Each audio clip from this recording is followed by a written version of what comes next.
இனி மீண்டும் தலைப்புச் செய்திகள். சாமர சம்பத் மற்றும் முன்னாள் ராஜாங்க அமைச்சர் எஸ் வியாழேந்திரன் ஆகியோர் மீண்டும் விளக்கமறியலை. ஊராட்சி மன்ற தேர்தல் தொடர்பில் மேன்முறையீட்டு நீதிமன்றத்தினால் உத்தரவு.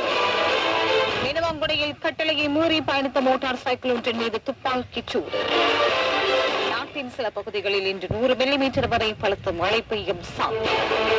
அமெரிக்காவிற்கு இறக்குமதி செய்யப்படும் பெரும்பாலான பொருட்கள் மீது 20% வரி விதிக்கப்படலாம் என தகவல். மாலை நேர பிரதான செய்திகள் நிறைவடைகின்றன. மதார்த்த பிரதான செய்திகள் இரவு 9 மணிக்கு நீங்கள் கேட்கலாம். வணக்கம். சக்தி FM நியூஸ் ஃபர்ஸ்ட் செய்திகள்.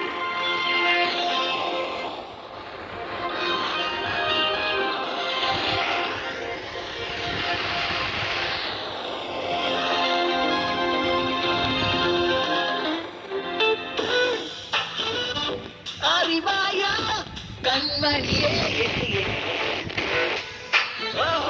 புரியாதா உன் பவரே உன் பாட்டு காதுக்குள்ள பீசாச்சு உன் போஸ்ட் ரீல்ஸ் எல்லாம் ரீச்சாச்சு உன் ஷோக்கு டாக்கு எங்க எகிரியாச்சு உன்னோட படி 2 அடங்க ஆடியன்ஸ் ரேஜ் சீருது அட நம்ம சக்தி புது பீட் கலப்புது. நம்ம சக்தி புது பீட்ஸ் அண்ட் வைப்ஸோட 104.8